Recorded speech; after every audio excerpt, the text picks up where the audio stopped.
স্ক্রিনে আমাদের লেখাটা দেখায় সিরিয়াল নাম্বার, কিন্তু কোনো রাস্টার নাই। দেখুন সম্পূর্ণ ভিডিওটা। আমি সার্কিটের কাছে চলে যাই। এটা একটা অল্টন টিভির সিআরটি। আমি অন্য একটা পিকচারে লাগাইছি। আমাদের যে রাস্টারটি আসে না, এটা অল্টন মাদারবোর্ড। আমি গ্রাউন্ডে ধরলাম এবং আমাদের 110 ভোল্টটা ঠিক আছে কিনা দেখি। যেহেতু আমাদের রাস্টারটি আসে না, তাই আমাদের 110 ভোল্টটা থেকে 106 আছে। এরপরেরটা আছে 12-15 ভোল্ট, এরপরে -13 ভোল্ট, পরে 26 ভোল্ট, এরপর 11, পরেরটা 11, 5 ভোল্ট চ্যানেল বক্সে। টিভি ওপেন আছে, সম্পূর্ণ ভোল্টেজ ঠিক আছে। এখানে আমাদের আউটপুট কালারের 180, ওটাও ঠিক আছে। 172 ভোল্ট ঠিক আছে। যাই হোক, আর একটু বেড়ে যাবে যেহেতু আমাদের স্ক্রিনে প্রবলেম, রাস্টারটি আসে না। এখানে আমাদের এবিএল ভোল্টেজ আছে। দেখুন এবিএল ভোল্টেজটা দেখাচ্ছে 005 5253 ভোল্টেজ দেখাচ্ছে এ জায়গা, কিন্তু ভোল্টেজ এবিএল ভোল্টেজটা কিন্তু আরো হাই থাকবে।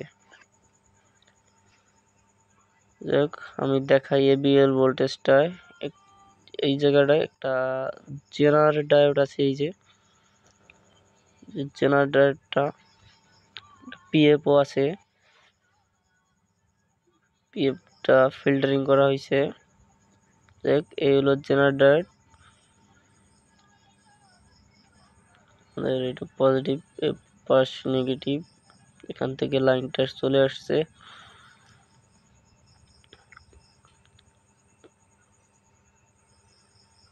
আমি ক্যামেরাটা এক হাত দিয়ে ভিডিও করি। যাই হোক, আমার স্ট্যান্ড নাই, আমি একটা মোবাইল স্ট্যান্ড রেখেছি।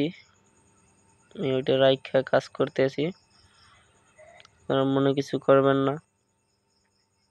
আমি ভিডিওটি দেখাই।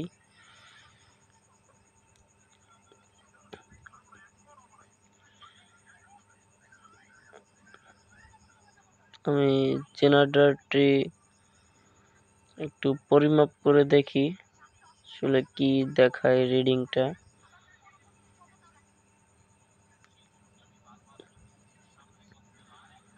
আমাদের এবিএল লাইনের কিনা এটা আর একটু শিওর হইয়া পরিমাপ করে দেখি। এটা এবিএল লাইনেরই।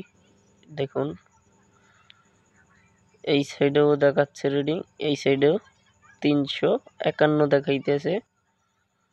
আবার ওই সাইড যখন ঘুরাই তখনও কিন্তু 600 মতন রিডিং আসে। আমাদের কত নাম্বার জেনারেটর চাই করে দেখি নাই।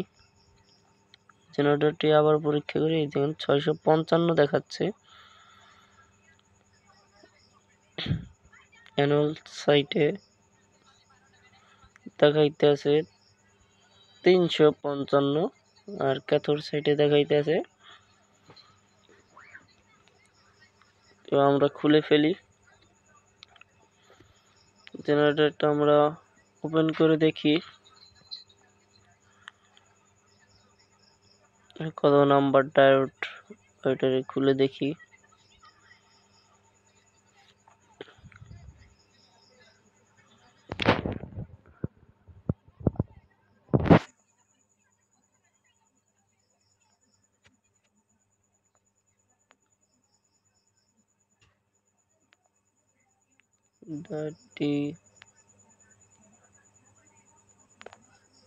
ডায়োডটি আমার হাতে নিছি।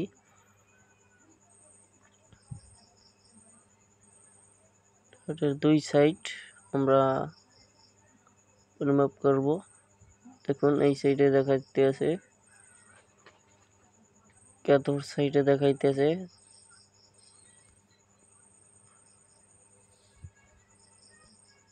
300, 51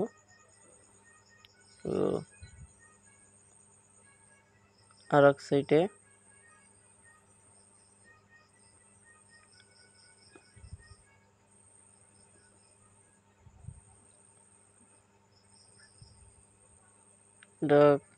নাম্বারটা আমি দেখানোর চেষ্টা করতেছি।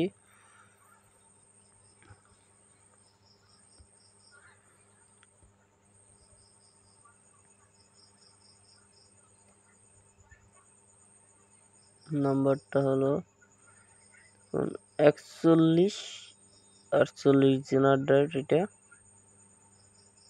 এখন এটা একটি 41 48 জেনারেটর।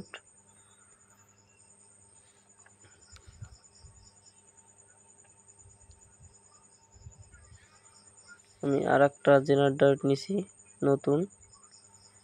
দেখুন এটা এক সাইডে দেখা যাচ্ছে 614, আর এক সাইডে কিন্তু নো কালেকশন, আর ওইটা কিন্তু দোনো সাইডেই দেখাইছে। এক সাইডে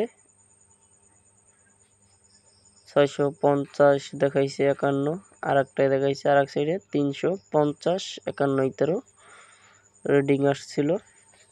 এটা কিন্তু একদিকে, আমরা জানি প্রত্যেকটা ডায়োডেই একদিকে রিডিং দেখাবে।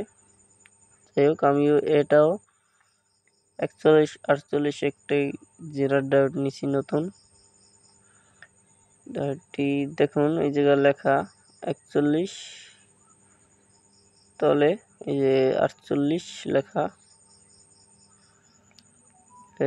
যতটুক দেখানোর চেষ্টা করতেছি ততটুক দেখেন আর তা বুঝে নেবেন। কাজটি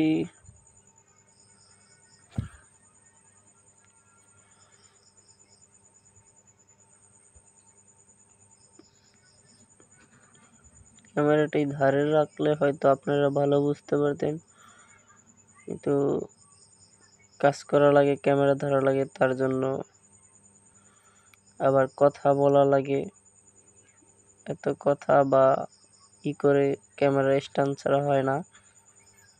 আজকে আমি বসাই রাখছি তাই কথা বলতে পারতেছি।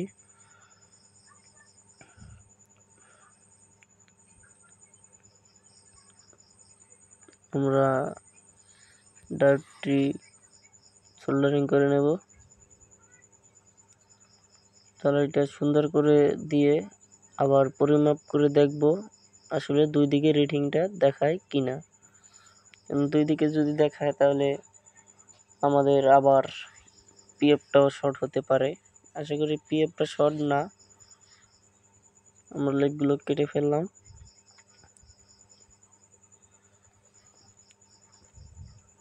আমরা পরিমাপ করি। এখন আমাদের রিডিংটি কিন্তু একদিকে শো করে নাই,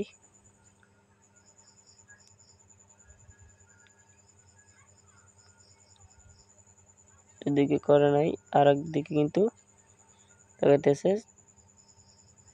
500 দেখাইলো 599, তাই 600-এর কাছাকাছি রিডিংটা কিন্তু ঠিক আছে।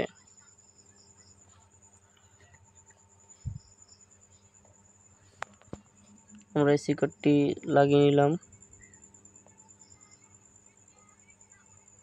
আমরা এবিএল ভোল্টেজটি মাপ দেব। এখন আমরা গ্রাউন্ডের সাথে মিটারের পুরোপুরি ধরবো। এবিএল ভোল্টেজ দেখুন 7.4140 ভোল্টেজটি দেখায়। আমাদের ভোল্টেজটি উঠছে একবারে পারফেক্ট পিলে। ওকে,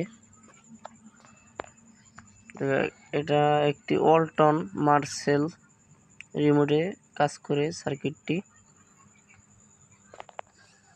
দেখুন আমাদের রাস্টারটি স্ক্রিনে চলে আসছে। আমাদের প্রথম ওই প্লে দেখাইছে, স্ক্রিনটি রাস্টার ছিল না। রাস্টার আমি ডিসলাইনটি লাগিয়ে ছবিটা দেখাই।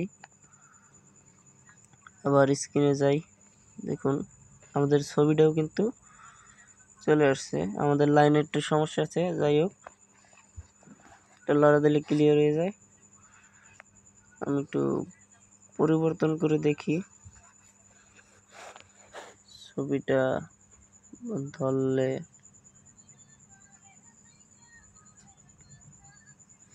এখন পরিবর্তন করে দেখি একই, হয়তো চ্যানেলের গেইনের সমস্যা হয়। এটা মোটামুটি আছে। ভিডিওটি ভালো লাগলে অন্যকে দেখার সুযোগ করে দেবেন।